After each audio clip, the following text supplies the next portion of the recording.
Jadi ada satu metode dari Korea sana Pak ya, itu namanya JADAM, dan dia itu menjelaskan tentang apa itu JMS atau JADAM Microbial Solution. Nah, dalam JADAM Microbial Solution itu kita mengambil bakteri atau mikroorganisme yang ada pada tanah humus, entah itu yang di akar bambu misalnya atau akar pepohonan besar misalnya seperti itu, kemudian kita masukkan ke dalam entah itu kain atau kaos kaki misalnya Pak ya. Kemudian kasih kentang, kemudian kasih sedikit garam supaya ada kadar mineralnya, kemudian difermentasi selama 1 hari. Ketika muncul buih-buih maka mikroorganismenya itu udah larut katanya dalam air tersebut. Nah, menurut Pak Budiono sama nggak proses kita pengembangbiakan mikroorganisme di tanah humus itu sendiri untuk diaplikasikan ke lahan dengan metode yang Pak Budiono tadi sebutkan, Pak? Ya, jadi kurang lebih saja karena bahan sumber intinya kan sama. Dan saya sudah mulai tahun 2001 Mas mengembangkan cara ini. Jadi waktu itu kita kasih nama CMLS, Kultur Mikro Lokal Spesifik. Ada 2001. 2001. Jadi JADAM tahun berapa? Iya. Saya 2001 sudah ini, hanya saya tidak punya kemampuan untuk sekarang kan sudah ada YouTube, ada sampean ini ya. Jadi nanti audiens bisa memahami lah. Jadi CMLS itu dengan JADAM itu kurang lebih saja. Hanya kalau JADAM mungkin kan dari Korea, ya mungkin dengan kondisi tanah di sana, sehingga perlu dikasih garam. Kalau di tanah di kita kemungkinan tidak usah garam. Kalau yang saya lakukan itu cukup tadi 1 drum 200 liter, kita kasih 1 timba tanah kita, langsung kita masukkan aja. Kita kasih air kelapa, 1 drum itu kita kasih 1 sampai 5 liter.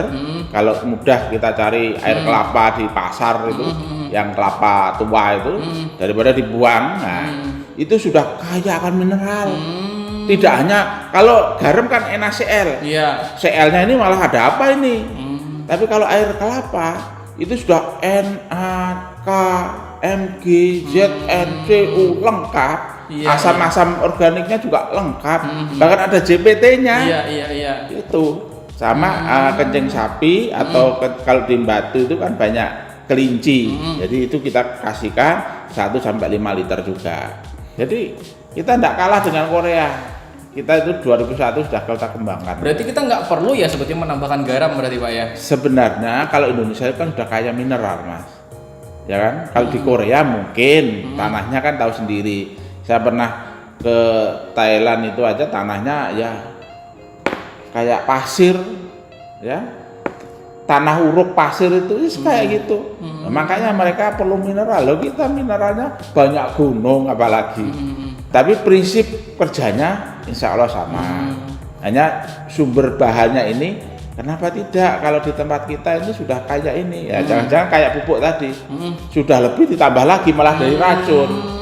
Memang tidak saat itu rusak, tapi berjalannya waktu tahu-tahu baru ketahuan. Ya. Berarti kalau lebih mendingan daripada kita ngasih mineralnya dalam bentuk garam, mending dalam bentuk air kelapa. Air kelapa itu, dan itu banyak itu, cukup itu. Kita sendiri aja kalau lagi loyo, air kelapa jangan gula, sehat lagi. Nah, apalagi mikro. Ya kan? Tapi kalau soal karbohidratnya gimana Pak? Perlu nggak juga Pak? Ya. Kan kayak kentang tadi kan? Ya. Sebenarnya karbohidrat itu kan komponen polisakarid ya. Nah, kita kan ada tadi nanas. Kemudian asam-asam organik yang siap asupan itu malah kayak infus yang di air kelapa tadi. Kalau dia sudah terfermentasi, mereka menjadi lebih sederhana lagi dan siap dilahap oleh mikro kita. Nah, kalau gula tadi itu sebagai karena ini 1 drum 200 liter, jadi perlu ditambah lah nanti karena perkembangan dia Mas 1 detik itu bisa 10 pangkat 6 sampai 10 pangkat 10. Nah itulah dengan bahan-bahan tadi yang mulai yang sederhana sampai yang agak kompleks yang sudah organik tadi, termasuk bisa juga teman-teman sobat tani tambahkan itu daun-daun yang mudah hancur ya, di samping dia suplai nitrogen, dia juga masih banyak itu namanya sakarit-sakarit di daun-daun tadi yang terurai tadi. Ya. Tadi kan kita berbicara soal bagaimana menyembuhkan tanah yang rusak, kita sembuhkan, kita kembalikan lagi supaya sehat gitu Pak ya. Nah, misalnya nih kita sudah berhasil menyaringkan tanah kita terkadang kayak gini Pak, anggaplah misalnya uang Pak ya. Uang itu kalau cari duit gampang, tapi gimana caranya mempertahankan uangnya itu yang susah kan gitu Pak. Nah sama juga mungkin dengan tanah. Oke lah kita kan tadi Pak Budiono ceritakan bahwa ada beberapa metode dan cara mengembalikan tanah yang rusak kembali sehat. Betul. Nah mungkin yang jadi masalah adalah bagaimana mempertahankan tanah itu supaya tetap sehat. Nah itu gimana Pak? Ya, jadi kita harus lihat dulu Mas ya, peta dari lahan kita. Dalam artian kita harus tahu betul di dalam lahan kita itu dan apa yang mau kita tanam di dalamnya. Jadi misalnya gini, kalau lahan kita itu katakan sehat awalnya, padi, berarti unsur yang diambil oleh padi itu saja yang diambil. Nah, otomatis kan berkurang. Sisi lain ada bahan yang tidak diambil. Yang kemarin tidak racun, sekarang jadi racun karena jumlahnya di atas ambang. Nah, makanya diarahkan kan untuk tumpang sari ataupun bergilir waktu rotasi tanaman. Nah itu harapannya supaya nanti imbang, yang diambil padi tidak melulu padi tapi kacang, nanti ganti yang diambil kacang, kan berbeda yang diambil padi tadi. Ini yang membantu menyeimbangkan, mempertahankan kesuburan tanah kita. Terus yang kedua, sebenarnya mudah juga Mas, kita mempertahankan tanah itu. Apa yang diambil oleh kita kembalikan lagi. Kayak jerami, ya. Jerami itu salahnya teman-teman gini. Selesai panen jerami diler langsung dibajak. Ya masalah. Seminggu langsung ditanami. Masalah kedua. Makanya kan tanaman kita padi umur 2 minggu 3 minggu kayak Pak padi kita kok asem-aseman Pak ya. Nah ini yang menyebabkan apa? pH drop. pH drop dari mana? Dari fermentasi yang lagi berjalan tadi oleh jerami. Itu masalahnya. Iya. Nah, supaya tidak terjadi gitu, jerami ini oke, kita kumpulkan, terus kita bikin arang di kebun aja, nggak usah kita angkut-angkut. Biayanya nanti tambah lagi. Jadi kalau kita di lahan, di pinggir itu ada bedengan, ada kalau di daerah rawa itu kan ada surjan. Kita gali aja 0,5 meter, nanti panjangnya seberapa kita ngikuti dari volume atau jumlah jerami yang kita mau buat arang tadi ya, kita masukkan situ ketinggian maksimal 80 cm. Setelah itu kita tutup tanah, kemudian tanah ini ya kurang lebih 20 cm lah kita tutupkan supaya nanti tidak ada keluar asap yang keluar. Karena asap ini juga manfaat Mas. Tadi saya sudah tunjukkan kan ada asap cair, itu untuk pelarut pestisida, herbisida dan juga untuk bahan pengental karet itu. Nah, kembali kepada tadi. Akhirnya apa? Kalau ini sudah jadi arang, tinggal kita kembalikan lagi ke lahan. Terutama karbon tanah ini jangan sampai kurang. Itu. Karena kalau kita bakar terbuka dari CO2 karena dia reaksi dengan oksigen kan naik. Sedang di sini tadi dia terkungkung oleh tertutup ya pembakaran tadi itu sehingga oksigennya kurang.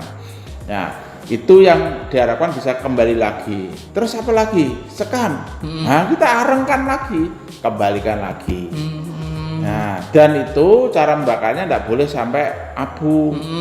Kenapa abu? Karena ada oksigen tadi. Nah, jadi harus tetap hitam. Nah, kemudian cara kedua, jadi dimakankan sapi kita, jerami tadi. Nanti kotorannya kembalikan lagi. Sehingga apa? Sehingga seolah-olah kita hanya ngambil berasnya. Ya. Dan sampean harus ketahui juga bahwa sebenarnya dalam proses padi atau beras yang kita ambil, unsur dari tanah itu sebenarnya hanya 0,25% sampai 0,5% saja yang diambil. Loh Pak, kan kita panen sampai 8 ton, 10 ton, itu hanya 0,25% sampai 0,5%. Yang 99,75 sampai 99,5% itu dari udara dan air. Ingat proses fotosintesis, CO2 tambah H2O, matahari, ada proses di sini. Nah, padi, ini beras kita padi ini. Nah, itu. Jadi sebenarnya pupuk ini kita sudah ketahui Mas dengan rumusan tadi. Kita sebenarnya harus mengembalikan nutrisi ke tanah kita berapa sih? Ya, 1 kalikan katakan 0,5% kali jeraminya berapa yang kita bawa keluar. Terus beras atau gabah tadi kita panen berapa yang kita bawa keluar. Ya udah itu yang kita kembalikan. Nggak usah 99% tadi karena itu ada di udara dan air. Begitu Mas. Itu insya Allah nanti tanah kita akan rate bagus, seimbang, makin lama makin semakin bagus gitu. Dan penggunaan kimia berkurang. Dan kami alhamdulillah ini salah satu contoh Mas yang sudah kita bikin dan untuk menghemat penggunaan pupuk, apalagi pupuk sekarang lagi langka. Nah, ini bisa Mas Rizal lihat. Ini kan urea. Iya. Kalau urea langsung kita tebar, 70% hilang sebelum dimanfaatkan oleh tanaman. Ini urea biasa nih Pak, urea. Iya, urea biasa. Terus dikasih biochar berarti. Biochar. Supaya apa? Supaya merangkap nitrogen. Saat kita tebar ini tidak langsung lari dia. Biocharnya yang udah digiling bagaimana? Nah, ini biocharnya bisa dari tongkolnya jagung kita. Ini. Nah, dari ini. Ini tongkol jagung, kita bikin areng dan kita bubukkan. Nanti caranya kalau untuk urea, ini 1 bagian, ureanya 3 bagian. Tapi kalau untuk NPK Mas, kalau NPK dia, ini contoh ini silikat. Padi yang gampang roboh, itu kekurangan silikat. Nah itu kita dapat. Misalnya kalau pembakaran, Pak kok ada yang putih jangan dibuang. Itu silikat. Nah, silikat ini kita tambahkan nanti dengan POC yang kita sudah bikinkan itu. Nah, nantilah dari NPK silikat. Karena POC-nya itu sudah kaya akan NPK. Gitu. Nah, dengan cara seperti ini, sisi lain kita menghemat penggunaan pupuk, sisi lain juga kita tidak merusak tanah. Gitu. Karena apa? Biocharnya sendiri menjadi faktor pembenah. Kalau di tanah itu sempat ada racun, nanti mengganggu mikro teman-teman kita, ya biologi tanah kita, sama dia dilawarkan, dinetralkan racun tadi. Iya. Berarti kembali Pak, tadi kan saya menangkap hal yang menarik. Yang pertama soal rotasi tanaman. Terkadang dalam mindset petani itu kan rotasi tanaman itu memutus siklus hama. Tapi ternyata bukan cuma sekedar memutus siklus hama Pak ya, tapi menstabilkan unsur hara dalam tanah Pak ya berarti. Artinya di sini kan selama ini kita mindset bahwa yang namanya rotasi tanaman itu memutus siklus hama dan penyakit. Padahal itu tadi kan menjaga keseimbangan itu tadi. Keseimbangan tanah. Supaya unsurnya tadi tidak hanya unsur NPK atau yang lain diperlukan padi. Tapi kacang tanah perlu MO, moldium, juga dia perlu ZN, seng. Padi mungkin kurang. Iya betul. Ini supaya tadi tidak nongol. Kalau udah nongol kan jadi racun. Iya betul. Karena racun itu kan di mana unsur itu keberadaannya pada waktu dan jumlah yang tidak tepat. Nah itulah racun. Bukan berarti racun itu dari unsur lain, enggak. Ya makanan kita yang disuguhkan tidak tepat waktu dan dalam jumlah yang berlebihan. Itu racun. Lalu bagaimana Pak dengan lahan-lahan yang tidak memungkinkan untuk rotasi Pak? Sebagai contoh misal di Barabaya sendiri kan misalnya ini tahun ini kan padi. Kemudian kita sebetulnya mau tanam kacang tanah, cuman kan karena hujan terus akhirnya kan nggak memungkinkan kacang tanah. Nah, bagaimana dengan kondisi lahan seperti itu Pak? Maksudnya apakah lebih mending tetap tanam padi ataukah mending gak usah tanam sama sekali dulu untuk memulihkannya? Saya kasih solusi. Kalau tergenang terus, feeling kita kan langsung siapa yang tinggal di situ? Ya kita bikin aja mina padi. Jadi ikan itu nanti juga sebagai komponen yang akan menetralkan tanah itu. Lalu kalau gulma gimana Pak? Maksudnya kan contoh misalnya kan lahan di sana memang nggak tergenang kan, tetapi karena hujan becek terus kan nggak mungkin kacang hijau bisa ditanam Pak.